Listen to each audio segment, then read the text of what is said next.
Welcome to State of Affairs here on GHOne Television. I am Francis Abban. It's another Monday night, and of course, when the matters are important, you best believe that we'll bring it to you. We'll bring the right perspectives and the right guests to discuss the most important issues for you here on the show, State of Affairs. Welcome once again. The show is brought to you and sponsored by MTN. MTN is everywhere you go. And MTN says to remind you that say goodbye to memorizing 1,001 short codes. Experience a complete one-click access to all MTN services with the My MTN app today. You can now check your airtime, data, and Momo balance, buy bundles with airtime, or from your Momo wallet, monitor your data usage and also calls that you've made, access your MTN Momo account, and so much more, all with the My MTN app today. Download the My MTN app from the App Store or the Play Store today and experience a super convenient way to do the things you love on your favorite network, MTN. MTN is everywhere you go. What are we doing today? We are downloading the app and we're using it to make our lives a lot more easy. MTN is certainly everywhere you go. As you may all be aware, the Ghana Statistical Service does its survey every single year. One of the key things that it looks out for is the monies we spend and where the monies have gone to in the year under review. Last week, there was a lot of revelations that appeared from the GSS trade report that talked about where we're spending our money, what we were importing a lot of, and where it was coming from. It made for interest really, and it got a lot of people talking. Mangoes we are importing. Cocoa, which should be what we produce in large quantities to export. It turns out that we were importing a quantum of it from Cote d'Ivoire. That has drawn some reactions from those within the agri space as to what's going on. Why are we spending this much on items that typically we should be able to be self-sufficient and be producing right here in the country? So take, for instance, mangoes. Mangoes, were told that Ghana last year spent 166,240,503 cedis worth of mangoes from Burkina Faso. Yes, our neighboring country, Burkina Faso, in the year 2023. 166 million Ghana cedis. Also, for cocoa, we spent 185,205,246 cedis on cocoa. Yes, on cocoa from Ivory Coast, Cote d'Ivoire, in the year 2023. That got people talking, that had questions raised. What's going on? How come we're having to spend the funds that some say we do not have enough of or don't have at all on things that we could typically be producing right here and be getting a lot of foreign forex for, in essence? So what we typically export, we'll get forex for, shows up the value of our currency. For many of our cash crops, it's been giving us a lot of value. In this year that we're seeing a lot of difficulty with our currency, how come these items, typically that we should be producing in bigger quantities, we're having to spend money to import into the country? So makes for grim reading. Is the reason why a lot of people have raised concerns, are asking that an inquest be made into this. In fact, those in the agri space have had cause to have headaches about this, asking critical questions. What's going on? Based on what we're seeing from last year, how are we looking to improve this year? So who better to speak to tonight than those who are in the sector, the space themselves, who are in the farms, who are farming, who are seeing how the things roll out even to the processing gate and also for our consumption. Dr. Charles Nyaba is the president of the Peasant Farmers Association. He's joining us via Zoom. Also, Michael Dunyina Mensah, the former project manager for the United States Department of Agriculture and ED, that's the executive director for the Center for Public Opinion and Awareness, CENPOA. These two gentlemen are joining us via Zoom. Also with us in the studio is the General Secretary of the General Agricultural Workers Union, GHOne. He's with us in the house this evening for this very, very important conversation. So, Mr. Edward Kari, good evening to you. Thank you for joining us. Good evening, sir. And I trust you're well and keeping safe. Certainly. I must be strong. Fantastic. Let me say good evening as well to Dr. Richard, to Dr. Charles Nyaba, who's also joining us via Zoom. Dr. Nyaba, good evening to you. Doc, can you hear me? Good evening. Yeah. I trust you're well and keeping safe, sir. Yeah, I'm good. I'm just trying to manage my things as we are preparing to enter the new season. With the rains that are coming in. Okay, let me just clear that before we even head into the numbers for the reason for our discussion tonight. The rains are here already.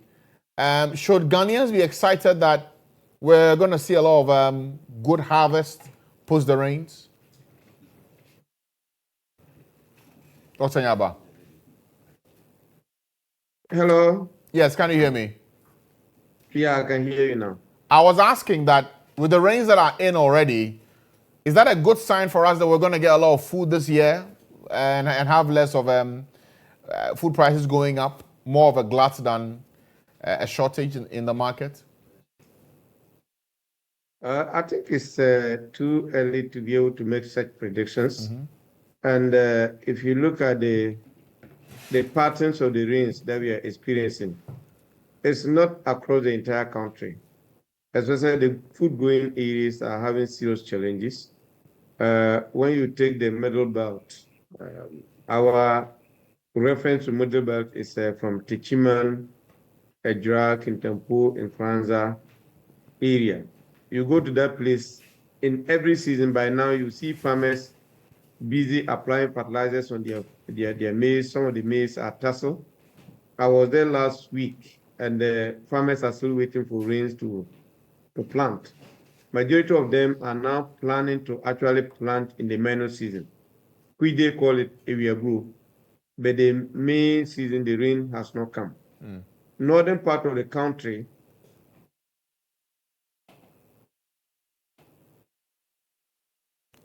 Dr. Nyaba, are you with us?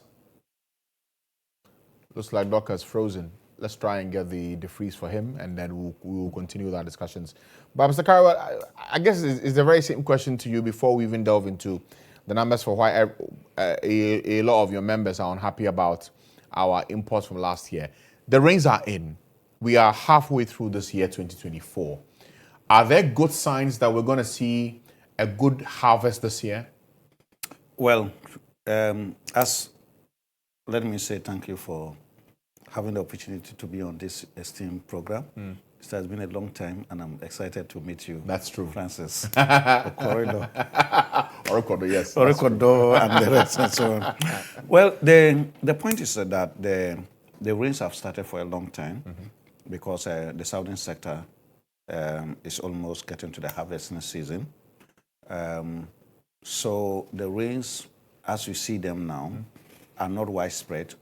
They are not throughout the country, as Dr. Nyaba has just indicated. The northern part of the country, if you look at from Techiman to maybe part of Tamale and the rest, the rains are good. But if you go beyond that to upper east and upper west, the rains have just begun. And then the northern part, they are beginning with their season. Yeah. But the southern part, the first season has just begun. I mean, not begun, but it's almost getting to the harvesting season. Between June and August is the harvesting season for the southern part of the country. Now, the question directly as to whether or not with these rains, we are expecting a good Bumper harvest. bumper harvest and so on. You need to have sustained rains. Sustained rains in the quantities that is good for the rains. You know, For the crops. For the crops.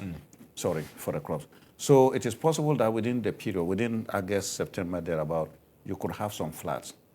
You know, that can wash away all the crops that have already been grown. So it's very difficult to make that prediction. But the signs are already there for us to see that all is not going to be good because between June and then August, food prices within the southern sector is supposed to come down. Given the signs on the ground, that is not going to be significant because they will harvest, and that is the main season. So price of food will come down because it's harvesting season. But if you look at factors within the southern sector, it is reasonably wise to say that prices of foodstuffs will not come down significantly during the harvesting season from June to August. Because within the southern sector, for instance, it's all devastated. Agricultural infrastructure is devastated. Galamsey, I believe you have heard about the fact that within the Ashanti region, Kumasi, and the rest, vegetable prices are very high. Why are they very high? Because within the Galamsey areas, you cannot grow vegetables. So you can see that the number of farmers and the space that is there for farmers to grow vegetables is reducing. And that is same for all other food crops. So certainly we are heading for a low output, even though it's too early in the day. Unless the rains are very charitable to us, they come at a time that the farmers want the rains and the quantities of water that comes down. Otherwise, we are in for trouble.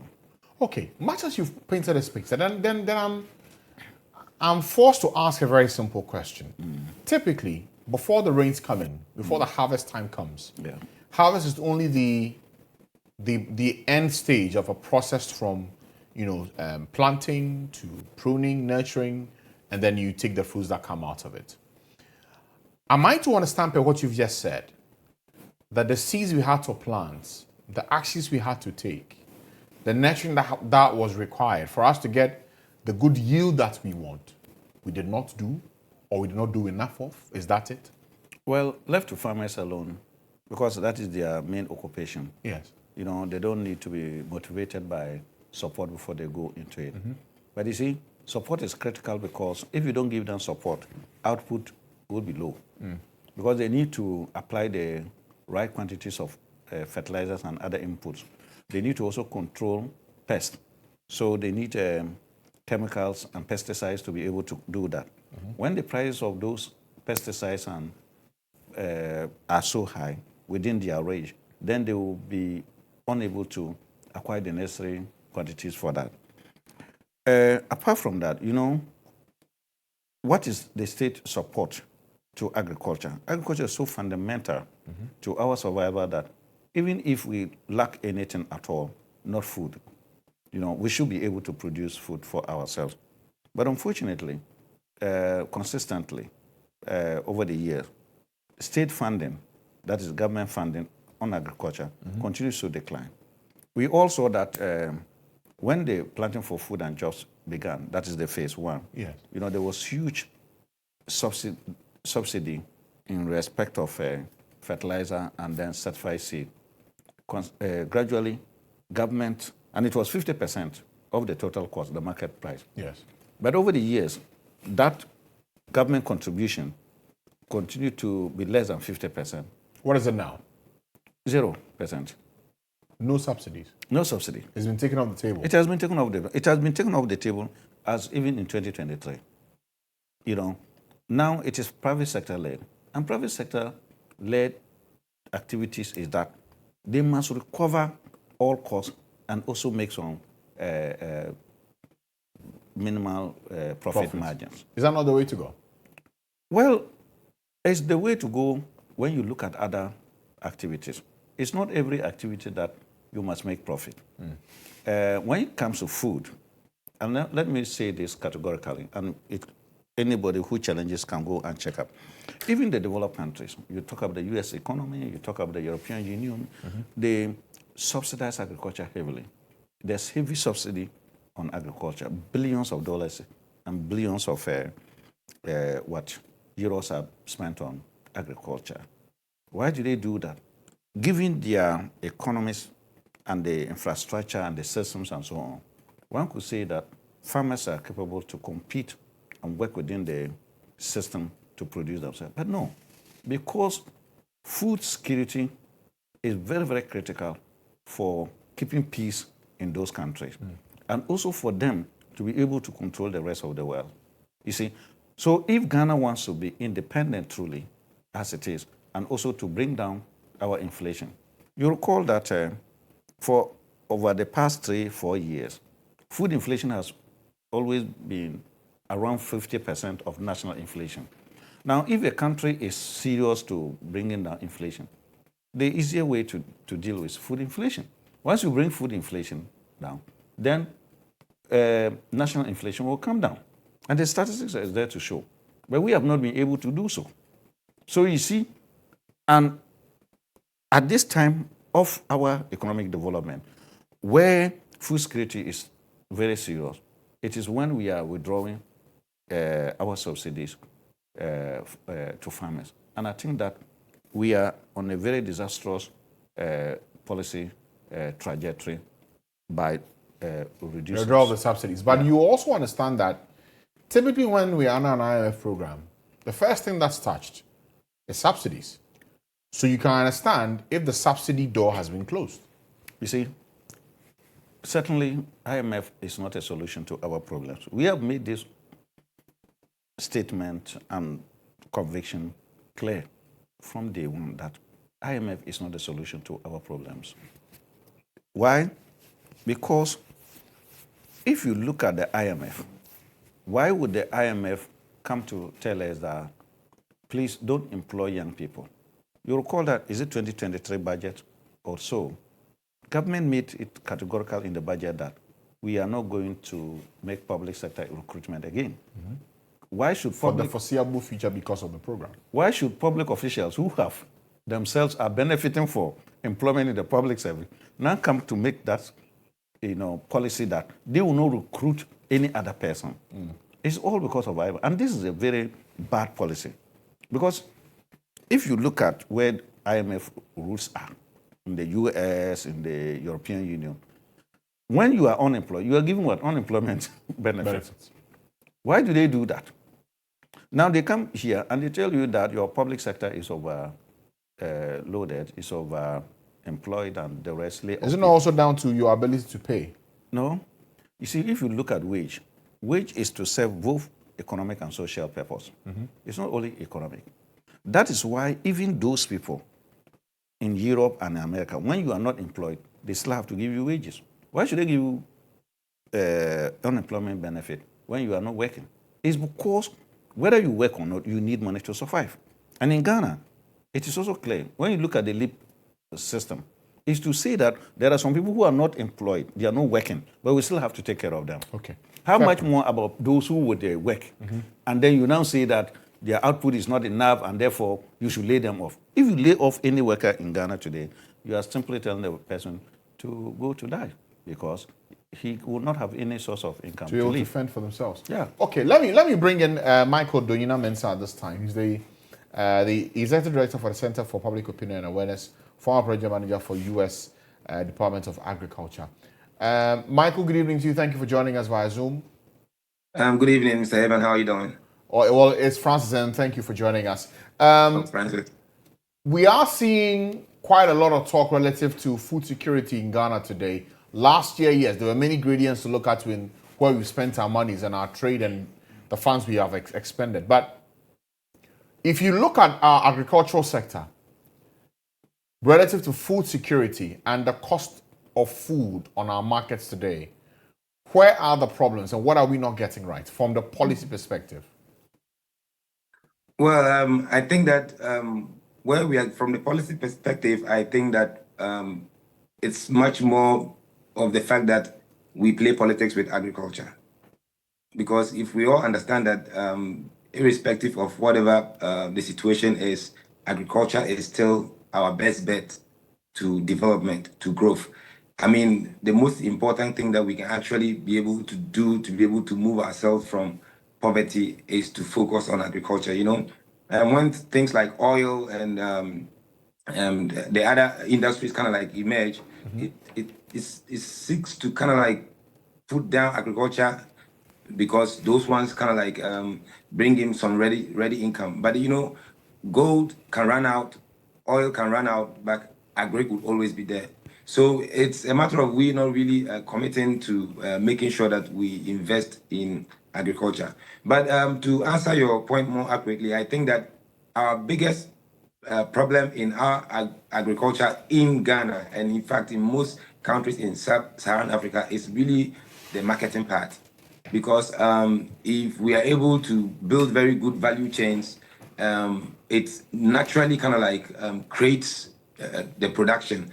But because we don't really focus much on building the markets, the value chains, it becomes difficult for the production to be sustained. In situations where we even have adequate production, these production become losses because people are unable to find markets for their products. So for me, I believe that the marketing part of agric is our biggest challenge right now before we come to the production, because once we get the marketing right, meaning that there's ready market for the products, we know where we're sending it when we get the products ready, the other issues will be able to be taken care of, because they are usually matters of logistics and money. I see. And for last year, 2023, we saw us spending some amounts of money on things that you could argue we don't have to spend as much in imports. Mangoes last year, we spent over 166 million cedis to import mangoes from Burkina Faso. Does that surprise you? Do you understand why that happened? No. I mean, should I say, for some reason, it doesn't surprise me, because these are things that have been happening. I will give you a clue. You see, the thing is, it's not that Ghanaians consume mangoes so much that we really need mangoes in here and we can't produce enough mangoes to consume. Matter of fact, Ghanaians are unable to consume all the mangoes they produce. In fact, most of the mangoes produced in Ghana are exported. And within the period of last year that we kind of like imported 166 million cedis worth of mangoes from Burkina Faso. We exported mangoes. Are you getting the drift now?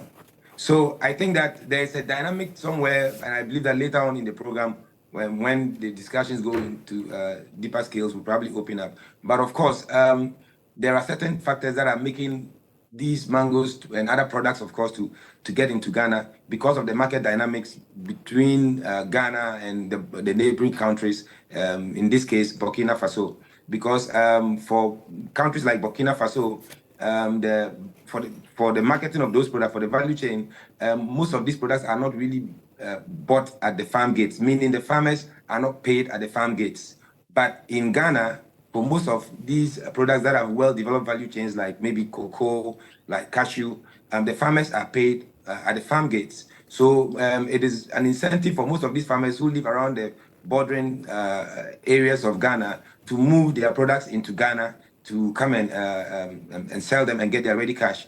So this has led us to sometimes have a very the difference between productivity and export. So at some point we'll be exporting more than we are producing, because that difference is actually supplied by these neighboring countries. I see. So if I understand you correctly, on the mango matter of 166 million that we have spent on imports, these are people who brought their produce here to onward sell for us to export outside the country. Is that it? So yes, most of these mangoes ended up being exported. They were not consumed. They just came to augment Ghana's exports for mangoes. But then that should tell us a story. That means that the market is there. We only need to be able to kind of like increase our capacity and tap into it. It's so unfortunate that we have the market right before our eyes, and then we allow these products to come from neighboring countries to come and kind of like fill this gap and vacuum. And I know recently the government, the Tree Crop Authority was established in 2019, and one of the main focuses was to develop some of these areas and sectors. But unfortunately, from where I stand, I think that little has been done, and we haven't seen much with regards to any results as to what we expected. But yes, that's the situation at stake right now. I see.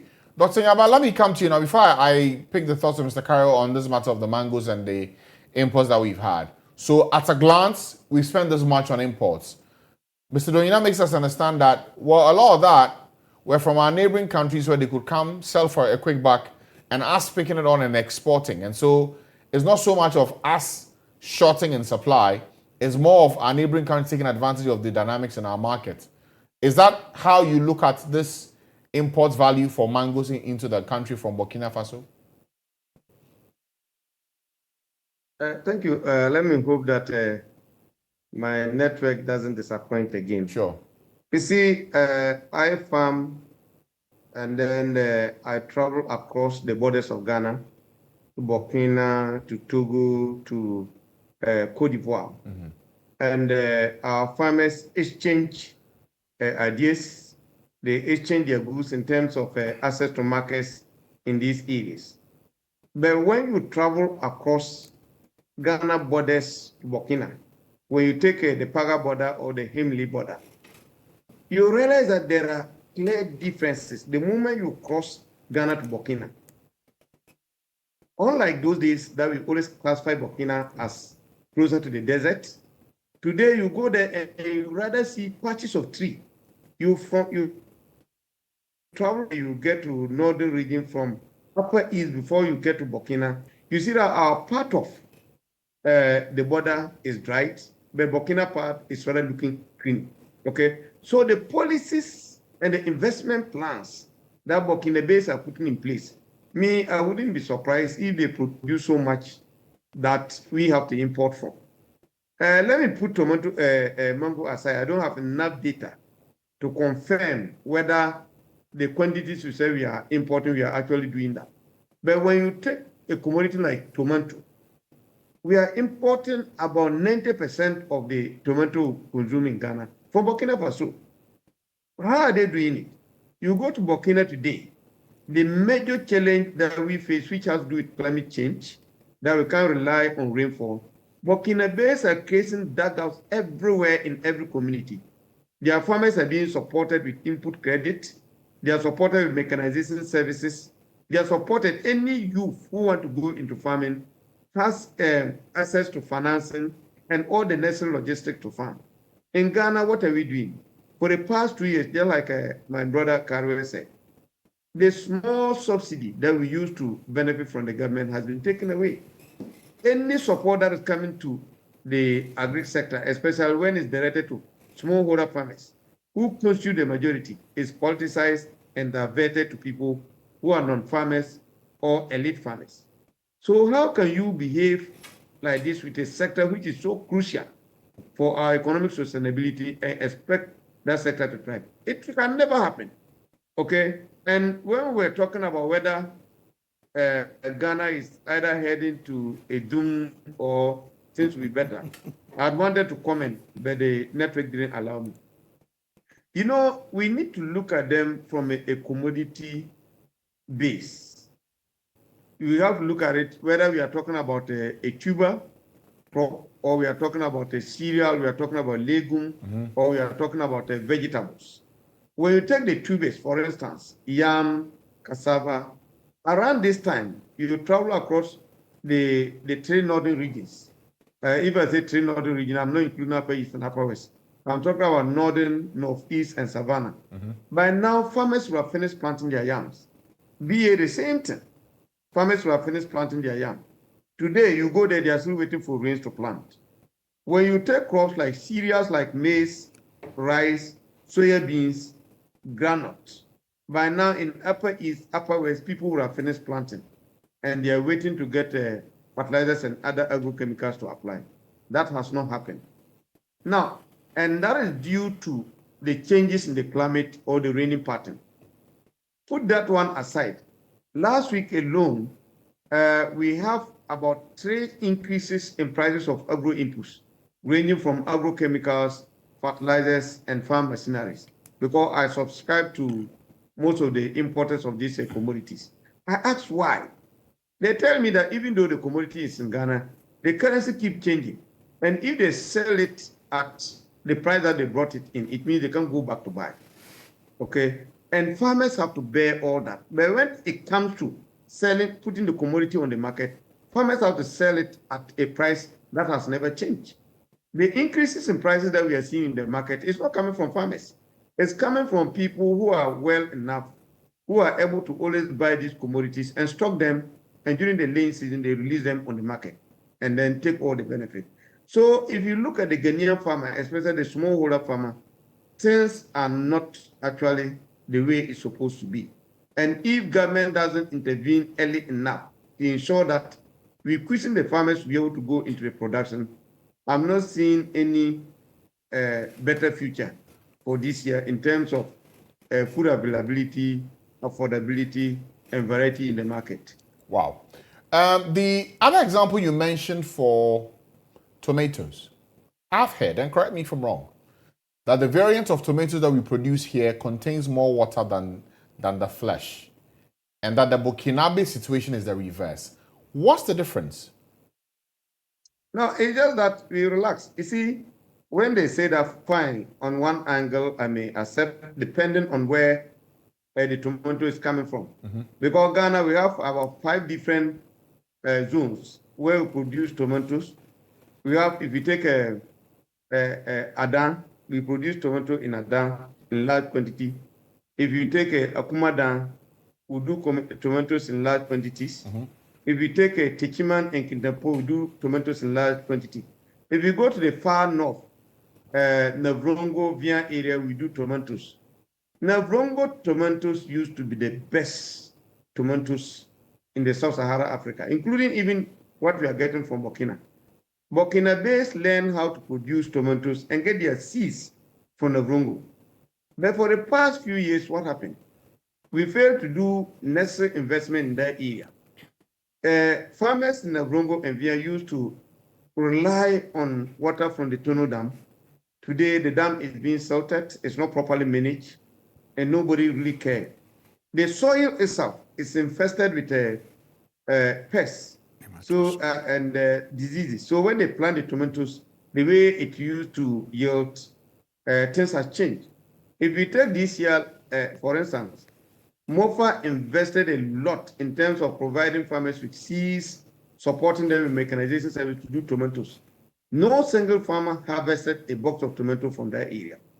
Okay? And the reason is we failed to investigate on what is the cause. If this used to be the area that produced enough tomatoes for the whole country and for Burkina, what happened that now we have to depend on Burkina and we are not even able to produce enough for the same locality that we used to produce. So these are the issues. Now, when you take the Techiman Akumadan area, people are reluctant to produce because when they produce, it always coincides with the heavy raining pattern. And we lost over 60 to 70% of what they produce through post-harvest losses because measures are not put in place to ensure that whatever is produced is being processed. But that too, because of the same issue, we are having problems. So now we have to rely on Burkina Faso who continue to research and improve in the sector. They continue to provide their farmers with dugouts. They continue to support them with inputs, with improved seeds. But we are not doing the same. So we have to rely on them for all that. So once we do that, we create jobs for them and leave our youth to be hovering around looking for non-existent jobs. This may look like a detour, but I think it's important. You mentioned Avrongo and Via and the matter of the dam. If the Pualugu Dam was constructed, live and active, will it have had an impact on the produce of tomato from that part of the country? Let me tell you, now that you are bringing this, you see, people don't understand why we are so much interested in what is going on in Pualugu. If the Pualugu Dam is constructed, I'm telling you, it's going to serve 7 regions in Ghana. And it's going to drastically reduce our youth unemployment, reduce the shortage of most of the vegetables that we are seeing. If you take the areas where Pualugu Dam is covering, it ranges from Upper East, North East, Upper West, Savannah, Oti, Bono, and Water region. And around all those areas, we have fertile lands for producing all kinds of vegetables, including tomatoes, garden eggs. Now, apart from storing water for farmers around the area to be able to produce all year round, around middle of September every year, no matter the station, all our farms around that areas are always submerged with flooding. So the Pualugu Dam, one of the things that the Pualugu Dam is going to do is to ensure that this water that always we allow it to flood the farms and run into the sea is stored for dry season farming. We have very strong youth who around January, you see all of them moving to the southern sector to look for non-existent jobs because around that time there's no water to farm. The few dams that are there for them to rely on doesn't have enough water to contain all of them. So for us, if the Pualugu Dam was properly done, the issue of Ghana have to import mangoes, import tomatoes, problem with livestock would have been a thing of the past. So we think it's an area that government need to focus attention on. All right. That's the point where I'll go for a break. When I return, we'll look at, in its totality, the cocoa element is also one to consider. Is it down to us not doing enough in, getting their farmlands properly prepared? or there's galamsey to look at as a cause for what we're seeing? And if we're importing from Cote d'Ivoire, what does it mean for us overall? We will touch on that and its correlation to our city and the economy after the break. Stay with us. We are discussing the issues to do with our agri sector, what we're spending our hard-earned monies on, and what we are importing into the country. For the agri sector, we've touched on mangoes and to some parts tomatoes as well. I want us to, before we wrap this door, go to Mr. Caribou briefly for his thoughts on that, and then we can look to the cocoa sector because that's our major cash crop and it's not doing well. Your thoughts on the mango situation? How much you've had to spend to import it, and do you understand the dynamics for why we are having to import this much into the country? Well, I think that is all about demand and supply. The northern part of the country, if you look at the type of mangoes that are grown there, it's not the grafted or the big ones we know. The shallow ones that we know. The shallow ones. It's not the big one. It's just about the small ones, which are wild trees, generally speaking, that grow. Now, the shallow ones are indeed imported from Burkina Faso. So in actual fact, they come to fill in a vacuum. Is it a vacuum that we can, on our own, produce more? Because we have not paid particular attention to it. It's about serving the needs of the people. Who is growing mango for our people? Like I'm saying, the small mangoes, they are generally wild trees. You see that? They'll grow and we pick them and so on and so forth. But the shallow ones or the grafted ones, those ones are deliberately grown. They are grown in the southern part of the country. Yes. And then the northern part of the country, they are not there. Burkina Faso fills in that gap. So, but if Burkina Faso is filling that gap, it means that northern Ghana can produce that. That's the point that has all along been stated, that we have got the capacity, the right climate, and the climatic resources to be able to produce better than Burkina Faso. But we are simply not doing that. Look, you see, we knew in the past that, of course, we've been dependent on Burkina Faso for tomato production. And Dr. Nyaba has elaborated this. The point is this. Tomatoes have different varieties, like oranges, like any other thing. There are different varieties. But you need to grow a particular variety for a particular purpose. There are some of the varieties that are full of water. There are those that we call, there's a lot of food, solid without nothing there. Yes. And the point about the fact that this well-cherished tomato, which they call the Navrongo tomato and the rest, why are people not growing it again?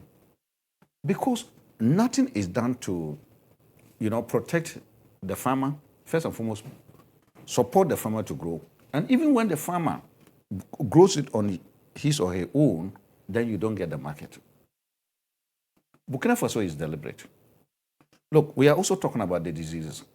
How can the soils have diseases that are only affecting tomato of Ghana and it doesn't go to Burkina Faso? Why are they? Because they are deliberate that they want to make it what it should be. So they are treating their soil and we are not? Look, and let me tell you, see, tomato production is cost intensive. It's capital intensive. I've done tomatoes before. And I'm telling you that within 2 weeks, when your farm begins to ripe, within 2 weeks, it will be fully ripe. And within that period, if you don't get good market, then you can go almost total loss. Because once you harvest it and there's no market, it gets rotten. You cannot even give you some. If I give you need to put it in a deep freezer. How many people have got deep freezer? How can you even share that? So you see, it's really a cash crop. And you see, one of the things we must do as a country is that if you look at the meals within the house, almost every meal we cook in the house, there's some bit of tomatoes there. Yes. So the per capita consumption of tomato will continue to rise. So, but if you look also around, we're using more puree than the actual tomatoes, isn't it? That is why as a country, we should know that we cannot run away from eating tomatoes. If we don't produce it, we have to import it. And if we import, then we have to use more foreign exchange. And when we use more foreign exchange, then we have a problem on us. Okay, let's look to the cocoa space because of time. Yeah. We are seeing us as a country also having to spend in excess of 185 million to buy cocoa from Cote d'Ivoire, our neighbors. Last year, that's how much we had to spend. But is that an indicator of a bigger problem that we are not paying attention to when it comes to our cocoa sector and our production? Well, let me say it's not just something small, because if you look at what we are doing, and we are all Ghanaians, we all want the welfare of this country, but we are saddened that the policies are contradicting. You refuse to develop the the Pologo Dam, which Dr. Nyaba has indicated the number of regions and the number of people it will meet. When you talk about the Kayaye in Ghana, where did they come from? The North. The North. And they come from mainly those areas. The farming areas. The farming areas. So if you develop the Pologo tomato, then you are reducing the influx of what? Rural migration from the north to the south. You don't do that, and you come and build houses here for them? Tell me, how many people is it going to be able to accommodate? I will also send a signal to those who are yet to come that they should come, there will be accommodation. When they come, there is no accommodation. How many houses can you build? Tell me, to absorb these people.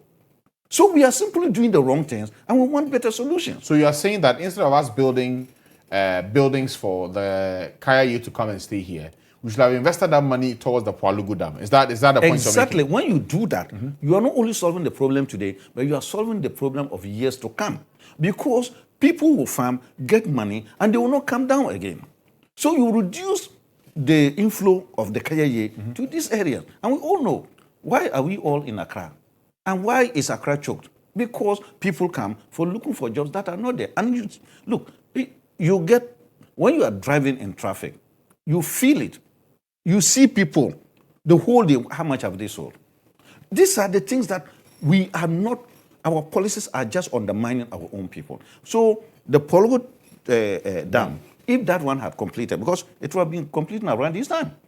But when it started, it was 15 months. We have not done anything. Meanwhile, we have also paid money. And we are building, we have spent money. Where did we get money to build houses for Kayaya? How many of them can we, you go to the market. When you see their numbers, can we ever be able to build houses to accommodate those who are already in Accra today? Not to talk about those in Kumasi, not to talk about those who are in Takoradi, not to talk about those in other regions. Are we going to do that in all the regions? And how long can we continue to do that? Okay, now back to cocoa.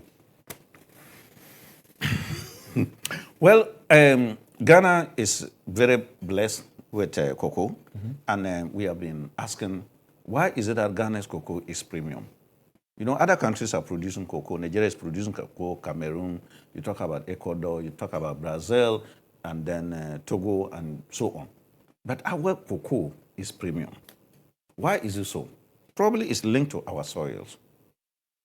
Probably it's also linked to the way we apply ourselves to the production of the cocoa. So it ends up to become what? The quality cocoa. You know, I don't know why we are importing from Burkina Faso, but generally speaking, the companies that are producing here in processing cocoa in Ghana sometimes also need some of the low-cost cocoa to blend with the high-cost cocoa. Because if you are making a product, not all the quality one that you use to do that, they blend both the quality and the rest. But again, so we need to investigate why we are importing from Burkina Faso. You get me? From Ivory Coast. Oh, sorry, from Cote Ivory d'Ivoire. Coast. Sorry, from Cote d'Ivoire. That is it. But generally speaking, you see that we are even importing palm oil from Togo. You see, we are also even importing shea nuts from Togo. From Burkina Faso. Why do we do that?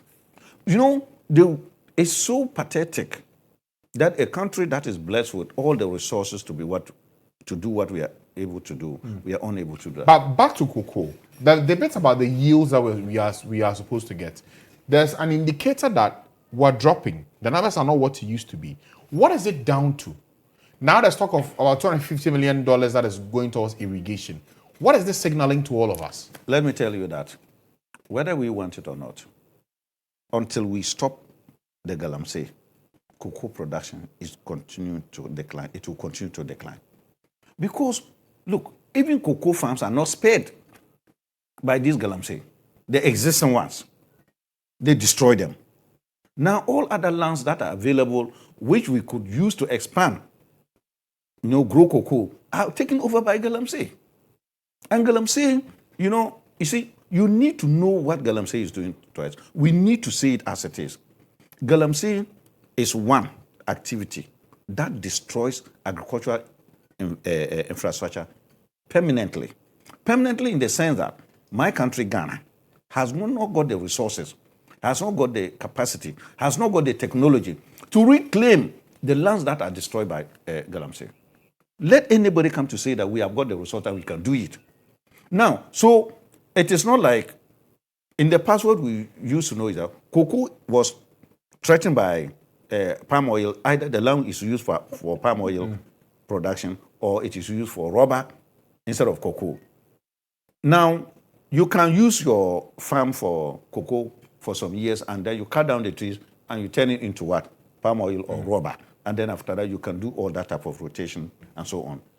But the new trend is about the Galamsey, which is destroying even the palm oil plantation, also destroying the rubber plantation and destroying cocoa plantation. So to start with, even current cocoa farms are not spared. So the existing number of acres or farms that we have are declining because Galamsey is the. And then what's needed for the irrigation? Then the second thing is, what we are doing is that cocoa. Why is cocoa grown in the southern part of the country? It needs a certain atmospheric humidity or condition to be able to grow. Now the forest is being destroyed. The rivers are destroyed because river courses are diverted, rivers are silted, rivers are polluted. Now, do we know, because science continues to reveal things that we never knew, do we know the scientific organisms that are there or what are living organisms that are there, how they contribute to keeping the environment? How they contribute to keeping the humidity and for cocoa to grow. Now, once the rivers are silted, once the forest is out, what will happen is that temperatures will begin to rise. And when they rise to a certain point, cocoa trees, yes, they can grow, but the yield will be low. Now, Cocoa Board had tried to push cocoa production beyond the traditional mode to the point where they now want to irrigate the cocoa. Where the rains are not there, you can use the water to irrigate the cocoa. But they cannot do that because the whole water is polluted. And they cannot. Is that why you call this environmental genocide? Now, why the environmental genocide is that you and I, when we go to those areas, we'll go with our bottled water to drink. What about the insects, the snakes, and all those that go into the river to drink?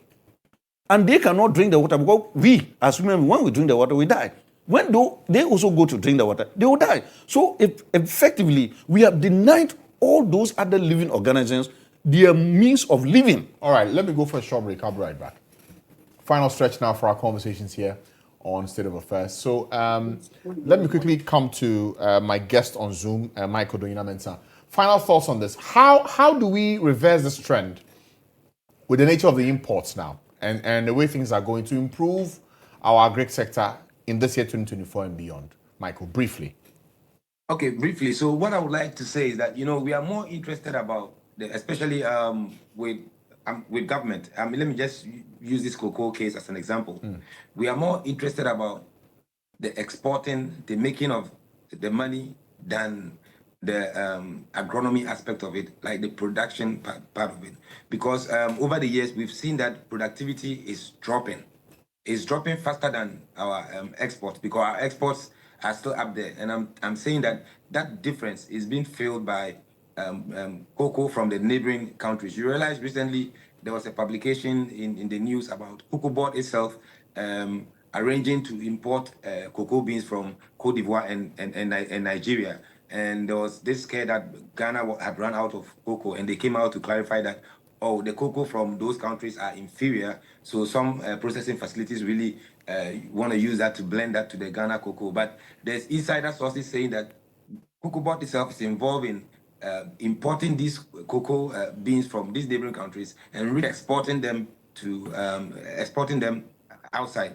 The most important thing that we need to really focus on right now is to making sure that we put the structures in place to intentionally develop the agri sector especially the value chains of it. Because if we establish the markets and the markets are there to function, it is very easy for private sector to thrive in agriculture, because they definitely know that once they produce, they are going to get ready markets for their produce, and they can always expand and they can always do more. But when there are these uncertainties around productivity, around market, then productivity becomes a challenge, because sometimes we can produce and then we hit some losses regarding other produces. But when it comes to this cocoa issue, the problem we are facing is that we are not really focusing on making sure that we sustain cocoa production. As we said, galamsey is taking a toll, and other practices are really making the whole production going down. Whilst we kind of like substitute the difference through importing from these neighboring countries, and that is really a bad habit that must be stopped. Thank you. All right. Thank you, Michael Doyina Mensah, for your time.